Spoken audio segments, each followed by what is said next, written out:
हाँ बेटा, कल हमने ट्रांजिशन मेटल यानी डी ब्लॉक और एफ ब्लॉक के कुछ कंपटीशन वाले पॉइंट्स करवाए थे, कंपटीशन विंडो वाले पॉइंट करवाए थे। अबाउट 45 पॉइंट्स करवा दिए थे, पीडीएफ कल अटैच कर चुके हैं। ठीक है, टोटल पॉइंट 70 हैं। आज बाकी 25 पॉइंट्स करेंगे और साथ में एनसीईआरटी के क्वेश्चंस की सॉल्यूशन भेज देंगे आपको। उनको अच्छी तरह से पढ़ लेना, पीडीएफ की फॉर्म में आपको यहां भी ऐड हो जाएगी और आपके ग्रुप में भी आ जाएगी। सो उन क्वेश्चंस को पढ़ना, अगर कोई डाउट है तो मेरे को भेज देना, अगले लेक्चर में वो सॉल्व करवा देंगे। ठीक है बेटा। सो आज के लेक्चर में बाकी जो बच्चे 25, छोटा लेक्चर है आज का, आज आप मजे करें, आज छोटा लेक्चर है, 25-30 मिनट का लेक्चर चलेगा, बाकी 25 पॉइंट्स करवाने हैं। सो पॉइंट नंबर 46 ध्यान से देखो, करेक्टली करना इसको। मैग्नेटिक मोमेंट की यूनिट है बोहर मैग्नेटॉन। रिमेंबर, जो बोहर मैग्नेटॉन होता है वो होता है EH/4πmc। इसकी वैल्यू जो देखिए मैंने ठीक करी है, it is 9.27 into 10⁻14 in joules. Joules में कर लो, 9.27 इंटू 10⁻14 जाउल। बोहर मैग्नेटॉन को जाउल में बदलना है तो 9.27 इंटू 10⁻14 है। अच्छा, अगला पॉइंट, कॉपर सल्फेट 5 वाटर। उत्तर, कॉपर सल्फेट 5 वाटर, इसको ब्लू विट्रियोल बोलते हैं। ब्लू विट्रियोल, क्योंकि सल्फ्यूरिक एसिड को ध्यान से सुनना, सल्फ्यूरिक एसिड को बोलते हैं oil of vitriol. Oil of vitriol. So जो उससे बनते हैं वो विट्रियोल्स। ये नीला बना blue vitriol, zinc nickel sulphate हरा है green vitriol, sorry iron sulphate हरा है green vitriol, manganese sulphate pink है pink vitriol.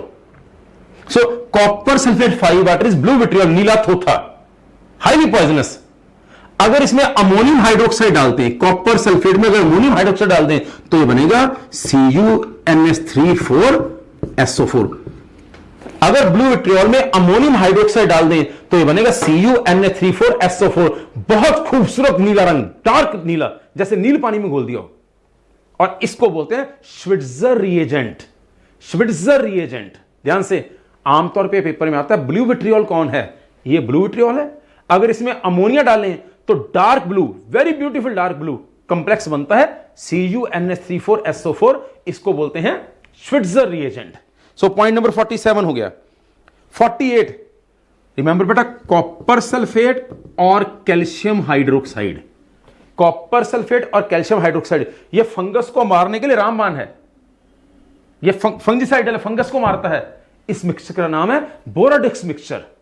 बोराडिक्स mixture. So copper sulphate and calcium hydroxide, ये फंगस की बहुत बड़ी दवाई है। That is called Bordeaux mixture. एक और बताता हूं आपको, सिल्वर नाइट्रेट, इसको पता क्या कहते हैं, लूनर कास्टिक। इसको लूनर कास्टिक क्यों बोलते हैं, क्योंकि अगर स्किन के कांटेक्ट में आ जाए तो काला निशान, गोल मून जैसा। और कास्टिक क्यों, जलन पैदा करता है। जो जलन पैदा करे उसको कास्टिक बोलते हैं, और गोल निशान डालता है मून जैसा, इसीलिए लूनर कास्टिक। सो सिल्वर नाइट्रेट को लूनर कास्टिक बोलते हैं। और अगर ये प्रोटीन के कांटेक्ट में आ जाए, सिल्वर नाइट्रेट अगर प्रोटीन के कांटेक्ट में आ जाए, ये रिड्यूस होकर बनाता है सिल्वर। ये भी ऑब्जेक्टिव का इंपॉर्टेंट क्वेश्चन है। अगर सिल्वर नाइट्रेट प्रोटीन के कांटेक्ट में आ जाए तो Ag1 पॉजिटिव की रिडक्शन होकर बन जाएगा Ag। ये सिल्वर इकट्ठे होने शुरू हो जाते हैं, इसलिए काला निशान आता है ना।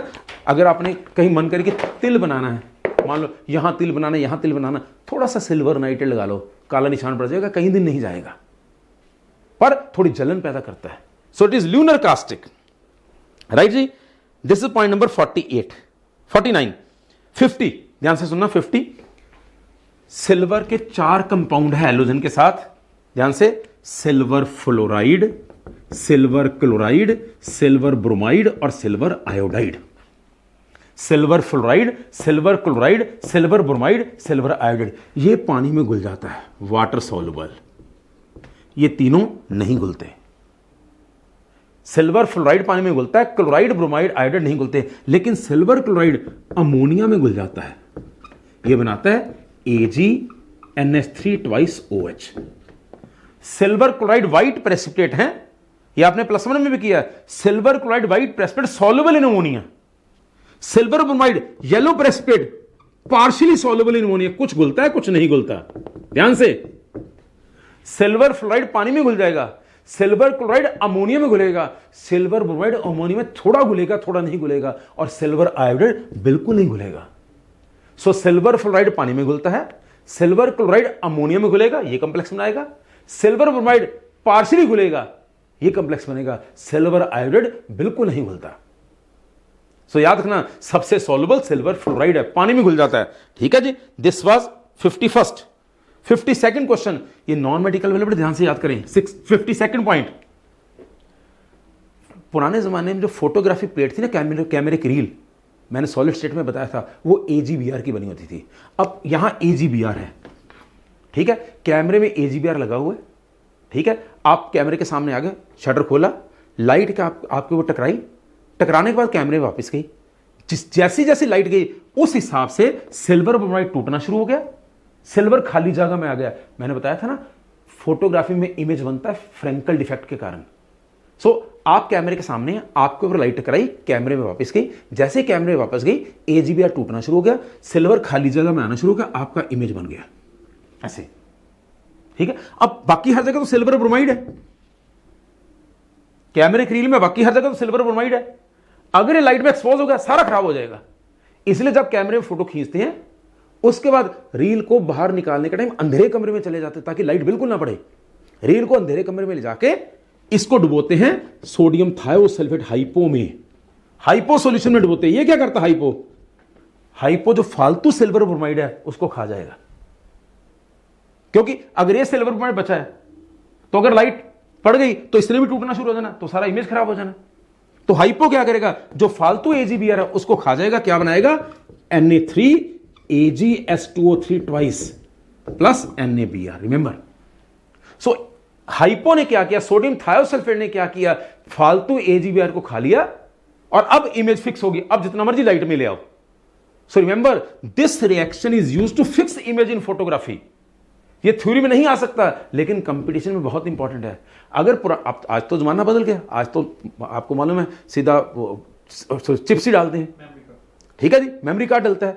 किसी जमाने में रील डलती थी, वो रील AGBR की होती थी, ठीक है, लाइट डली, जितनी लाइट वापस आई उसके हिसाब से इमेज बन गया। पर अगर इसको लाइट में खोल दोगे पूरा प्लेन हो जाएगा।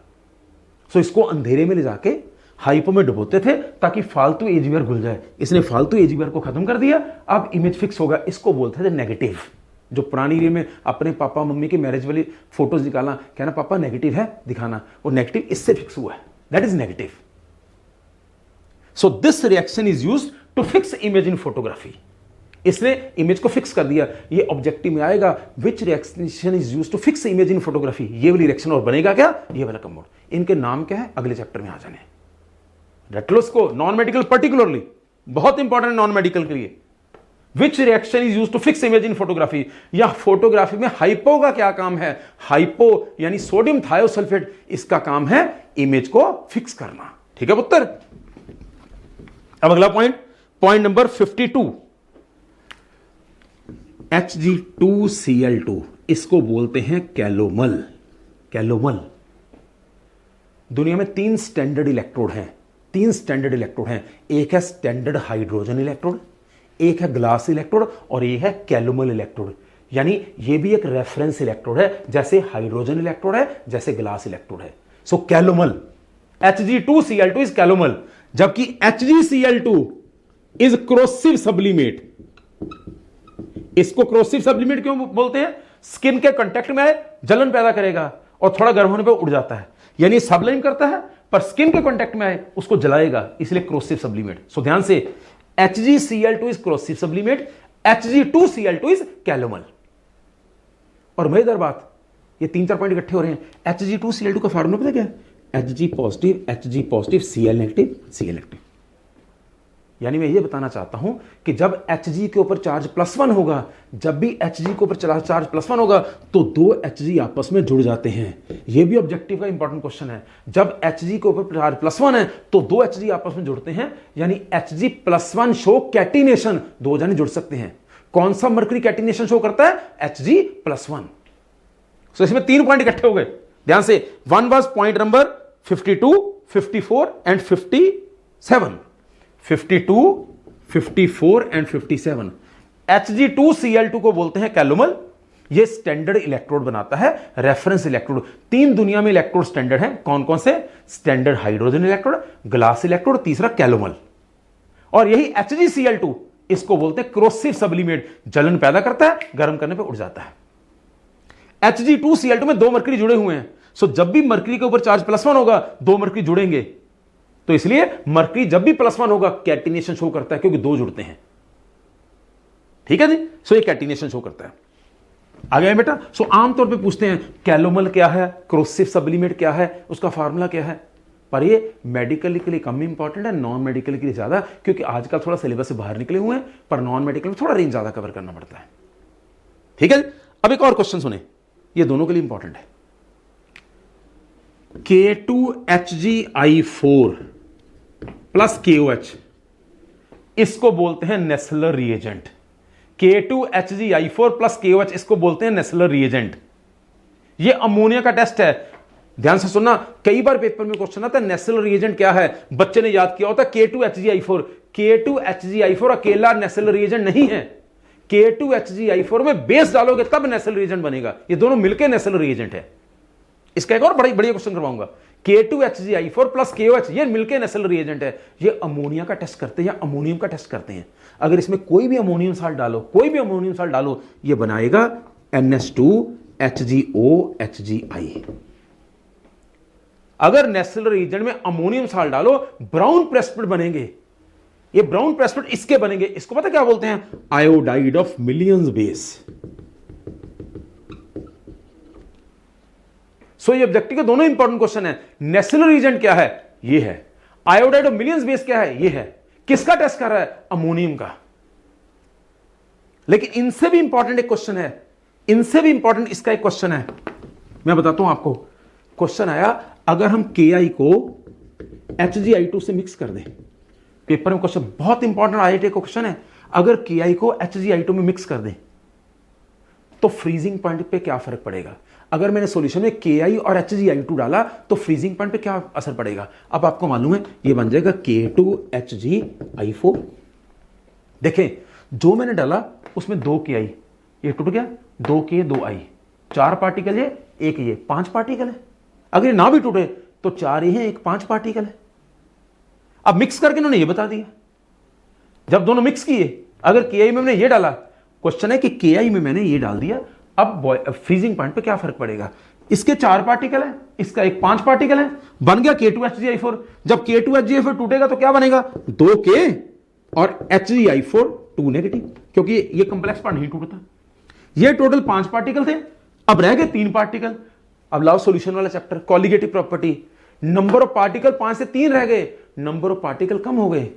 सोचो, lesser the number of particle, lesser is colligative property, lower is colligative property, lowering is depression in freezing point, depression in freezing point कम हो जाएगा, यानी फ्रीजिंग पॉइंट बढ़ जाएगा।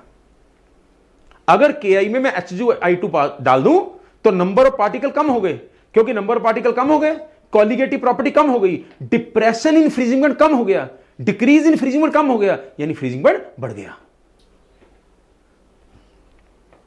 ठीक है, डिक्रीज इन फ्रीजिंग पॉइंट कम हो गया, यानी फ्रीजिंग पॉइंट बढ़ जाएगा। सो जब भी नंबर ऑफ पार्टिकल घटते हैं फ्रीजिंग पॉइंट बढ़ता है। ये बहुत इंपॉर्टेंट क्वेश्चन है। ये बॉइलिंग पॉइंट पूछते तो नंबर ऑफ पार्टिकल कम हो गए, ठीक है, एलिवेशन इन बॉइलिंग पॉइंट कम हो गया, यानी इंक्रीज इन बॉइलिंग पॉइंट कम हो गया, बॉइलिंग पॉइंट बढ़ गया। ठीक है जी, बॉइलिंग पॉइंट कम हो गया, हाँ जी, इंक्रीज इन बॉइलिंग पॉइंट कम हो गया, यानी बॉइलिंग पॉइंट कम हो गया। राइट जी। अब अगला पॉइंट देखें, ये है 56। ये आपको मालूम, 56 पॉइंट आपको मालूम है। 56 देखें जरा, ये देखें 56 पॉइंट है, basic copper carbonate, copper carbonate dot copper hydroxide. ये ग्रीन कलर का होता है, इसको मेलासाइट बोलते हैं। Basic copper carbonate is malachite. ये आपने आम देखा होगा, ये आपने आम देखा होगा। कॉपर, अगर आपने गोल्डन वॉचेस डालते हैं, गोल्डन रंग की घड़ियां डालते हैं, ठीक है, तो बरसातों के दिनों ना आम तौर पे ये हिस्सा था ना, वो ग्रीन सा हो जाता है। अगर आप गोल्डन वॉचेस डालते हैं तो आम तौर पे बरसात के मौसम में ये हिस्सा ग्रीन हो जाएगा, क्योंकि कॉपर एयर और मॉइस्चर के कांटेक्ट में आके बेसिक कॉपर कार्बन बनाता है। यूरोप में बड़े बड़े स्टैचूज जो हैं बड़े बड़े स्टैचूज वो कॉपर के बने हैं, बिल्डिंग का टॉप कॉपर का बना है, और देखो हरे रंग के हो चुके हैं। यूरोप की बिल्डिंग देखो हरे रंग की है, क्योंकि कॉपर एयर मॉइस्चर के कांटेक्ट में आके basic copper carbonate that is called malachite. ठीक है जी। कभी नेट में यूरोप की बिल्डिंग्स देखना, ऊपर देखना जो भी गुंबद बने हैं हरे हो चुके हैं, जो स्टैचूज बने चौक में हरे हो चुके हैं, क्योंकि कॉपर के बने हैं, वो basic copper carbonate that is called malachite. Question point number 58, philosopher wool किसको बोलते हैं? Philosopher's wool, philosopher's wool is zinc oxide. यहां फिलोसफर, वैसे तो फिलोसफर होता है जो फिलोसफी का ज्ञाता हो, पढ़ा लिखा बंदा, यहां फिलोसफर मजाक के लिए लिखा गया, फिलोसफर्स वूल। ठीक है, कि फिलोसफर की ऊन कौन सी? ऊन नहीं है। So philosopher's wool is zinc oxide. ठीक है जी। जैसे ना किसी पंजाब में रिवाज है कि घर के ऊपर ना, छत के ऊपर पानी की टंकियां बनाते हैं अलग अलग डिजाइन की। अब किसी ने पानी की टंकी मारुति वैन जैसी बनाई, और एक महापुरुष बोल रहे यार जो मारुति वैन छत के ऊपर चढ़ाई कैसे होगी? ठीक है, वो वैन नहीं है, टंकी है यार। सो हम कई बार उसको बोलते ऐसे फिलोसफी झाड़ रहा है, सो ऐसा philosopher. So this is philosophers wool, zinc oxide. अब कुछ पॉइंट्स हैं, ये इस चैप्टर में काम आएंगे, दूसरे चैप्टर में। कहता अगर कॉपर 2 पॉजिटिव ऑक्टाहेड्रल हो, अब कॉपर 2 पॉजिटिव, कॉपर होता है 3d10 4s1, कॉपर 2 पॉजिटिव क्या हुआ 3d9। आपको मालूम कॉपर 2 पॉजिटिव 3d9, ध्यान से सुने 3d9, 1 2 3 4 5 6 7 8 9। ऑक्टाहेड्रल में क्या होता है? 3d नीचे 2d ऊपर, 3d9 9 इलेक्ट्रॉन भर दो, 1 2 3 4 5 6 7 8 9। ये कॉपर 2 पॉजिटिव ऑक्टाहेड्रल है।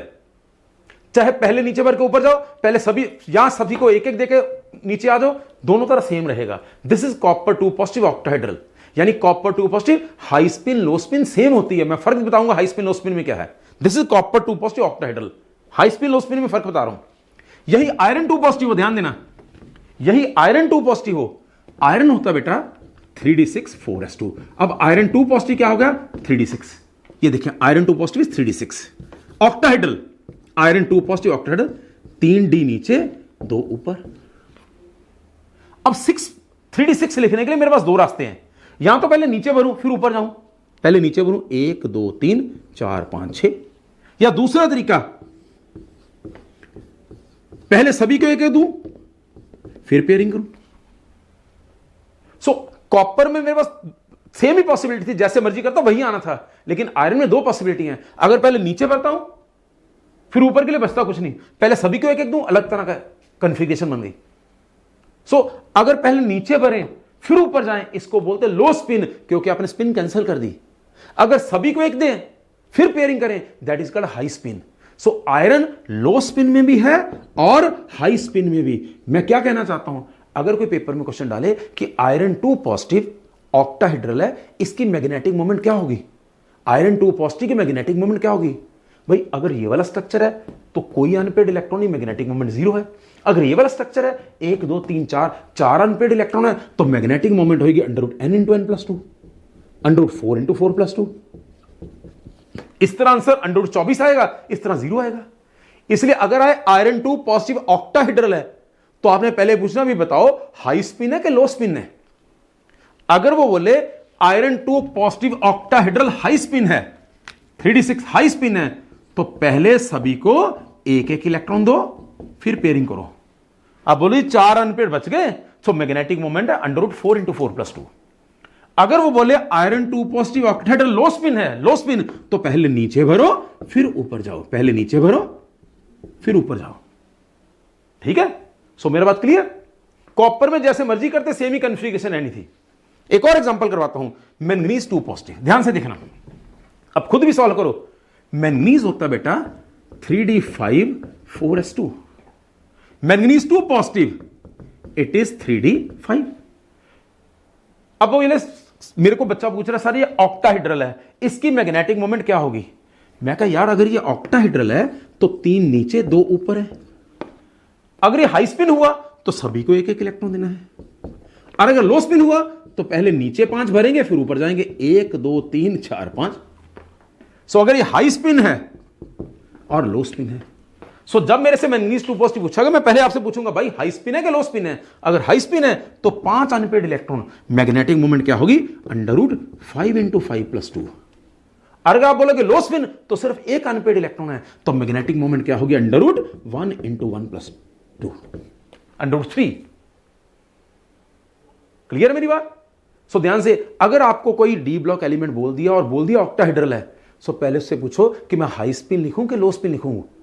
अगर कुछ ना बोले फिर अपनी तरफ बोलो कि अगर हाई स्पिन हो तो मैग्नेटिक मोमेंट इतनी आएगी, अगर लो स्पिन है तो मैग्नेटिक मोमेंट इतनी आएगी। हाई स्पिन का मतलब डी के 5 ऑर्बिटल, पहले पांचों को एक एक इलेक्ट्रॉन दो फिर पेयरिंग करो। लो स्पिन मींस पहले नीचे वाले 3 भरो फिर ऊपर जाओ।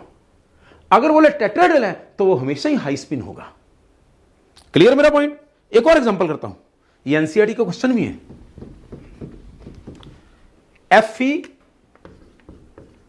Fe(S2O6) 2 पॉजिटिव, पानी के ऊपर चार्ज 0, आयरन के ऊपर कितना बचा, 2 बचा, आयरन चार्ज 2 है। आयरन होता बेटा 3d6 4s2, so iron 2 positive is 3d6। क्योंकि आयरन 3d6 है, 3d6, तो अभी हाई स्पिन है कि लो स्पिन है, या तो वो बताए या मैं आपको बताता हूं एक मजेदार बात। हाई स्पिन लो स्पिन देखने का एक आम तरीका भी है, ध्यान से सुनना। अगर तो सिर्फ आयरन 2 पॉजिटिव दिया फिर तो पूछना पड़ेगा, अगर साथ में ग्रुप बता दिया तो हम ही बता सकते हैं हाई स्पिन है कि लो स्पिन है। मेरी बात ध्यान से सुनना बेटा, अगर ये जो लाइगेंड लगा है, अगर लाइगेंड लगा ये CN है, CO है या NO है, अगर यहां पे CN CO या NO जैसा लाइगेंड प्रेजेंट हो, वो धक्के मार के पेयरिंग कर देता है, यहां कंप्लेक्स हमेशा लो स्पिन बनेगा। अगर इनमें से एक भी प्रेजेंट हो तो कंप्लेक्स लो स्पिन बनेगा। ये स्ट्रॉन्ग लाइगेंड है, ये स्ट्रॉन्ग लाइगेंड है। इनको प्यार से बुआ जी बोलता हूं। घर में बुआ जी का जैसे रुआब होता ना, अगर बुआ जी घर में आ गए, ठीक है, तो बुआ जी के लिए या मैरिड सिस्टर घर में आ गई तो उसके लिए कमरा खाली करना पड़ता है, बाकी जन इकट्ठे हो जाते हैं। सो ये बुआ जी हैं या आपकी मैरिड सिस्टर है, जब ये आ गए तो आप इकट्ठे हो जाओ, उसके लिए कमरा खाली कर दो। सो ये स्ट्रॉन्ग लाइगेंड है। सो अगर मेटल के साथ इनमें से कोई भी लगा होगा तो ये पेयरिंग कर देगा, पेयरिंग करेगा, लो स्पिन बनाएगा। अगर नहीं लगा तो हाई स्पिन है। सो इसमें ऐसा कोई नहीं है, बुआ जी नहीं है, बहन जी नहीं है, इसलिए ये हाई स्पिन है। अगर ये ना लगाया फिर पूछो भी हाई है कि लो है। यहां तो मेरे को पता चल गया कि यहां ना बुआ जी है ना मैरिड सिस्टर है, कोई चिंता नहीं, ठीक है जी। चिंता तो तब भी नहीं होती। 6 1 2 3 4 5 6। सो क्योंकि जो लगा ग्रुप लाइगेंड जो लगा है वो स्ट्रांग नहीं है, इसलिए पेयरिंग नहीं करेगा, कॉम्प्लेक्स हाई स्पिन बनेगा। इसकी मैग्नेटिक मोमेंट क्या होगी बेटा, √n × n+2, √4 × 4+2। अब मेरी और एग्जांपल सुनना, इसमें बुआ जी ले आते हैं। जैसे कॉम्प्लेक्स है K4Fe(CN6), पहले आयरन की ऑक्सीडेशन स्टेट निकालो। 1 potassium 1, 4 potassium 4, iron X, 1 cyanide -1, 6 cyanide -6 is 0, +4 -6 यानी X - 2 इज 0, X इज 2। सो यहां आयरन की ऑक्सीडेशन स्टेट 2 है। आयरन क्या होता है 3d6 4s2, आयरन 2 पॉजिटिव बच गया 3d6, ये 3d6 है, 3d6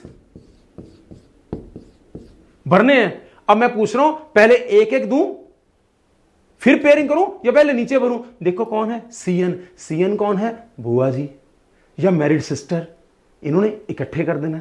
सो ये क्या करेगी, आपके 6 इलेक्ट्रॉन है ना, सो इस केस में पहले नीचे भरो फिर ऊपर जाओ, क्योंकि 6 है, 1 2 3 4 5 6, 6 के 6 पेयर हो गए, यानी कोई अनपेयर नहीं बचा, मैग्नेटिक मोमेंट 0 है। अगर यहां बुआ जी ना होते तो पहले सभी को एक एक देना था फिर पेयरिंग करनी थी। अगर बुआ जी ना होते फिर क्या होना था, 6 ऐसे होने थे, 1 2 3 4 5 6। सो मेरी बात समझ गए, क्योंकि K4Fe(CN6) में साइनाइड है, साइनाइड स्ट्रॉन्ग है, स्ट्रॉन्ग क्या करेगा, पेयरिंग कर देगा। सो पहले नीचे भरेंगे बाद में ऊपर जाएंगे। ये क्वेश्चन अगले चैप्टर में भी आने हैं। मेरी बात क्लियर?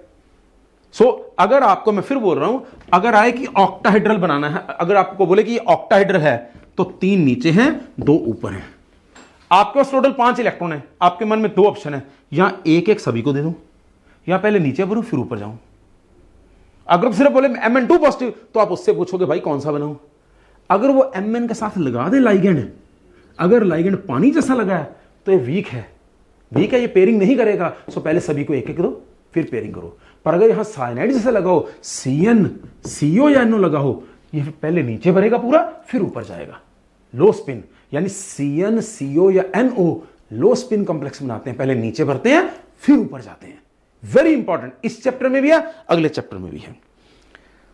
अगला पॉइंट बेटा, पॉइंट नंबर 60, थोड़ा करेक्ट भी कर लो, पॉइंट नंबर 60 करेक्ट कर लो। वाकर प्रोसेस सिलेबस में नहीं है।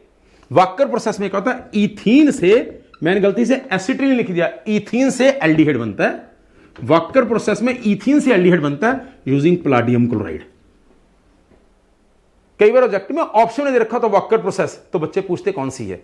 एल्कीन से aldehyde banana using water and Palladium chloride, this is walker process. बस इतना ही पता होना चाहिए आपको, that is walker process. Question number 61 मैं आपको आगे भी करवा चुका हूं कि वनेडियम पेंटॉक्साइड एम्फोटेरिक है। वैसे मैंने बोला था लोअर ऑक्सीडेशन स्टेट वाले एसिडिक होते हैं। ध्यान से सुनना, एक बच्चे ने पूछा भी था, जैसे मैंगनीज कई ऑक्साइड बनाता है, MnO, Mn2O3, MnO2, Mn2O5, MnO3, Mn2O7। अगर कोई एलिमेंट कई ऑक्साइड बनाए तो जितनी ऑक्सीडेशन स्टेट कम होगी उतना बेसिक के चांस बढ़ेंगे, जितनी ऑक्सीडेशन स्टेट ज्यादा होगी उतना एसिडिक के चांस बनेंगे। अगर एक एलिमेंट चाहे मेटल हो चाहे नॉन मेटल है, अगर एक एलिमेंट कई ऑक्साइड बना रहा है तो लोअर ऑक्साइड ज्यादा बेसिक होगा, हायर ऑक्साइड ज्यादा एसिडिक होगा। यानी लोअर वाला बेसिक, फिर एम्फोटेरिक, फिर एसिडिक। एक बच्चा पूछता है ऐसा क्यों बेटा, Mn2 पॉजिटिव बेसिक क्यों, oxide hydroxide, Mn2 positive, Mn7 positive. 2 positive बड़ा होता है, 7 पॉजिटिव छोटा होता है, 2 पॉजिटिव बड़ा, 7 पॉजिटिव छोटा। अगर Mn2 पॉजिटिव है तो ये बड़ा है, इसका OH बॉन्ड लंबा है। Mn2 पॉजिटिव बड़ा है, इसका OH बॉन्ड लंबा है, जल्दी टूटेगा, OH जल्दी दे देगा। बच्चा कहते ऑक्साइड है, पानी डाल दो यार। अगर Mn+2 चार्ज है तो +2 वाला बड़ा होता है, +7 वाला छोटा होता है। सो +2 वाला बड़ा है, MOH बॉन्ड लंबा है, लंबा बॉन्ड जल्दी टूटेगा, OH जल्दी देगा, क्योंकि OH जल्दी देगा, बढ़िया बेस। Mn7 पॉजिटिव क्यों एसिडिक है, ये बहुत छोटा है, Mn7 बहुत छोटा है, इसलिए ये OH बॉन्ड बहुत छोटा होगा। इसका ये वाला बॉन्ड छोटा है, ये नहीं टूटेगा, उसमें ये टूट जाएगा, एसिड बन जाएगा। सो मैंने बोला था लोअर ऑक्सीडेशन स्टेट वाला बेसिक होता है, हायर वाला जितना हायर हो जाएगा एसिड बने जाए, एसिड की तरफ जाएगा। लेकिन वनेडियम में हायर वाला एम्फोटेरिक तक पहुंचा, उससे आगे नहीं जा पाया। जो हाईएस्ट वाला है वो भी एम्फोटेरिक है, इससे बड़ा होता, इससे ज्यादा चार्ज वाला होता, वो शायद एसिडिक होता। सो वनेडियम पेंटॉक्साइड में V2O5 जो है वो अभी एम्फोटेरिक तक ही है, बेस तक नहीं पहुंचा। ठीक है, V2O5 is amphoteric. Lanthanide contraction, lanthanide series में जाओ, लेफ्ट टू राइट साइज कम होता है। एक्टिनाइड में जाओगे वो भी कम होगा, उसको बोलते हैं एक्टिनाइड कॉन्ट्रैक्शन। एक्टिनाइड कॉन्ट्रैक्शन और भी ज्यादा है, क्योंकि 4F तो फिर भी स्क्रीन कर लेता है, 5F का शील्डिंग इफेक्ट और भी कम है। 5F और भी कम शील्ड करेगा, इसलिए न्यूक्लियस खींच लेगा। सो लेंथेनाइड में साइज कम होता है, मैंने बोला था एक्टिनाइड में हर चीज ज्यादा होती है। सो लेंथेनाइड में कंट्रैक्शन होती है, एक्टिनाइड में कंट्रैक्शन और भी ज्यादा होती है, क्योंकि 4F तो फिर भी स्क्रीन करता है, 5F और भी कम स्क्रीन करता है। क्लियर? अगला क्वेश्चन बेटा, कहता मॉलिब्डेनम +6 और टंगस्टन +6 स्टेबल है क्रोमियम +6 के मुकाबले में। मॉलिब्डेनम और टंगस्टन +6 क्रोमियम +6 के मुकाबले में ज्यादा स्टेबल है। अगर बोलता मॉलिब्डेनम +6 और टंगस्टन +6, यह था क्रोमियम, मॉलिब्डेनम, टंगस्टन, तीनों की कॉन्फ़िगरेशन हुई है। जैसे क्रोमियम की है 3d5,4s1, उसकी 4d5,5s1, इसकी 5d5,6s1, लाइक दिस। फिर मैंने क्यों बोला इसकी +6 ज्यादा स्टेबल है, इसकी कम स्टेबल है, क्योंकि नीचे जाओगे हायर ऑक्सीडेशन स्टेट के चांसेस बढ़ते हैं। सो इसमें हाईएस्ट 6 है तो +6 इनकी ज्यादा स्टेबल होगी। तो क्योंकि मैंने बोल दिया कि क्रोमियम +6 कम स्टेबल है, ध्यान से सुनो इसका मतलब क्या है। क्रोमियम +6 कम स्टेबल है, इसका मतलब ये क्रोमियम +5 की तरफ जाएगी या 4 की तरफ जाएगी। अगर मैंने बोला क्रोमियम +6 कम स्टेबल है, इट मीन +5 से +4 की तरफ जा रही है, +6 से +4 की तरफ जा रही, +5 की तरफ जा रही, +6 से +5 की तरफ जा रही है, यानी इसकी अपनी क्या हो रही है, रिडक्शन। क्या एक्ट करेगा, गुड ऑक्सीडाइजिंग एजेंट। मेरी बात ध्यान से सुनो। अगर मैं बोलता हूं इसकी ये वाली हाईएस्ट ऑक्सीडेशन स्टेट है, क्रोमियम की ज्यादा से ज्यादा ऑक्सीडेशन स्टेट 6 है, मैं बोलूं ये स्टेबल नहीं है, फिर नीचे ही आएगा। अगर 6 से नीचे आ गया, इसकी खुद की क्या हो गई, रिडक्शन, लोगों की क्या करेगा, ऑक्सीडेशन। कोई भी औकात से बढ़ जाए उसने औकात में वापस आ जाना है। जैसे सिल्वर अगर कभी +2 हो गया तो आपको मालूम है +2 टिकना नहीं, इसने +1 बनना है। अगर सिल्वर औकात से बढ़ गया, +2 हो गया, इसने +1 पे वापस आना है। सो +2 से +1 इसकी खुद की क्या हो गई, रिडक्शन। लोगों की क्या करेगा, ऑक्सीडेशन। ठीक है पुत्र। अगला पॉइंट, पैलेडियम की कॉन्फ़िगरेशन क्या है। निकल होता है 3d10 4s 3d8 4s2, platinum होता है 4d8 5s2, पैलेडियम होना चाहिए 5d8 6s2, पर पैलेडियम होता है 5d10 6s0। Palladium is 5d10 6s0। Sorry, एक मिनट, निकल होता है 3d8 4s2। पैलेडियम में क्या होता है, पैलेडियम रेयर है, यहां 4s के भी 2 इलेक्ट्रॉन इसमें डी में चले जाते हैं, इसलिए पैलेडियम इकलौती एक्सेप्शन है जिसमें 4s अपने 2 के 2 इलेक्ट्रॉन दे देता है। सो पैलेडियम D10 बन जाता है, रेयर। तभी कभी कभी डी के जनरल कॉन्फ़िगरेशन पता क्या लिखते हैं, हम आमतौर पे बोलते हैं NS1 to 2 N-1D 1 to 10, पर कुछ किताबों ने 0 से 2 लिखा होता है क्योंकि पैलेडियम में S2 के 2 इलेक्ट्रॉन दे देता है, इसलिए डी ब्लॉक की कंट्रोवर्शियल है। पर क्योंकि NCERT 1 to 2 लिखते हैं, इसलिए हम 1 to 2 लिखते हैं, लेकिन अदरवाइज पैलेडियम में S अपने दोनों इलेक्ट्रॉन दे देता है। ठीक है जी, मेरी बात क्लियर बेटा। अगला पॉइंट, यस अगला पॉइंट बेटा, कई बार बोलते हैं जिरकोनियम और हैफ्नियम का साइज सेम क्यों है। जिरकोनियम है सेकंड ट्रांजिशन सीरीज, हैफ्नियम है थर्ड सीरीज। अब सेकंड सीरीज से थर्ड सीरीज साइज बढ़ना चाहिए, साइज सेम क्यों है भाई, शेल नया ऐड हो रहा है, साइज बढ़ रहा है, लेकिन यहां एफ भी बढ़ चुका है, लेंथेनेड कंट्रैक्शन। सो शेल कह रहा है साइज बढ़े, लेंथेनेड कंट्रैक्शन कहती है साइज कम हो, ओवरऑल साइज सेम रहेगा। सो कोई कहे जिरकोनियम और हैफ्नियम का साइज सेम क्यों, बहुत इंपॉर्टेंट है, जिरकोनियम और हैफ्नियम का साइज सेम क्यों है, यहां एक वर्ड में खत्म कर दो, ड्यू टू लेंथेनेड कंट्रैक्शन। यहां एक्सप्लेन करना तो बोलो जी इसमें 4f बढ़ गया, वैसे तो ऊपर से नीचे साइज बढ़ना चाहिए, पर इसमें 4f बढ़ गया, उसने प्रॉपर स्क्रीन नहीं किया, न्यूक्लियस पे चार्ज बढ़ गया, न्यूक्लियस इलेक्ट्रॉन खींच लिए, इसके शेल कह रहे साइज बढ़े, वो 4f बढ़ रहा, कह रहा साइज कम हो, ओवरऑल साइज सेम रहेगा। या एक शब्द में due to lanthanide contraction. So zirconium hafnium का साइज क्यों सेम है, ऊपर से नीचे साइज क्यों सेम है, क्योंकि शेल के कारण साइज बढ़ना चाहिए, लेंथेनेड कंट्रैक्शन के कारण साइज कम होना चाहिए, ओवरऑल ना बढ़ा ना घटा, साइज सेम रह गया। राइट जी। अगला पॉइंट, अगला पॉइंट बेटा ध्यान से, UF5 इसमें पानी डालें क्या होगा, इसमें पानी, ध्यान से सुनो, UF5 में अगर मैं पानी डालूं, मान लो ऐसे, मान UF5 में पानी डालूं, पानी डाला, 2F हट के OH लग गया, क्योंकि पानी डाला, इसको H, इसको OH, इसको H, इसको OH, 2F हट के क्या लग गया, OH। अगर 2 OH इकट्ठे ना रहे तो पानी बाहर निकल गया, अगर पानी बाहर निकल के क्या बनेगा बेटा, UOF3। ध्यान से देखें, अगर मैं UF5 की बात करूं, ऐसे इमेजिन कर लो, it is like this UF5, पानी डाला, कुछ F हट के OH लगे, यहां भी OH लगे, OH लगे, ऐसा है नहीं, मैं वैसे समझाने का तरीका बता रहा हूं। अब 2 OH इकट्ठे रहेंगे नहीं, 2 OH, पानी बाहर निकाल दो, क्या बच गया, UOF3। सो UF5 में पानी डालोगे, बन जाएगा UOF3 plus HF, that's all, balance कर लेना। ठीक है जी। आगे सुनो बेटा, ये कंट्रोवर्शियल पॉइंट है, ये ऑब्जेक्टिव में बहुत तंग करेगा, रट लो इसको, आपका मन हमेशा जवाब गलत देगा। कहता है कोबाल्ट +3 और मैंगनीज +3, कोबाल्ट +3 और मैंगनीज +3 में कौन अच्छा ऑक्सीडाइजिंग एजेंट है, कोबाल्ट +3 और मैंगनीज +3 में कौन अच्छा ऑक्सीडाइजिंग एजेंट है, जो +3 से +2 की तरफ जल्दी जाए, जो +3 से +2 की तरफ जल्दी जाए, कौन अच्छा ऑक्सीडाइजिंग एजेंट है जिससे खुद की रिडक्शन हो जाए। अब मन कहता है यार Mn+2 जल्दी हो जाएगा क्योंकि हाफ फील्ड कॉन्फ़िगरेशन है। सो कोबाल्ट +3 से हमारा मन कहता है कि कोबाल्ट +2 मुश्किल से बनेगा, लेकिन Mn+3 से Mn+2 आसानी से बन जाएगा, इसलिए ये रिएक्शन जल्दी होनी चाहिए। सो ये +3 से +2 हुआ, इसकी रिडक्शन हुई, ये बेटर ऑक्सीडाइजिंग एजेंट, लेकिन बेटर ऑक्सीडाइजिंग एजेंट ये है, ये हमें कहां से पता चला, इलेक्ट्रो रिडक्शन टेंशन से। इसका रिडक्शन टेंशन 1.8 है, इसका रिडक्शन टेंशन 1.4 है।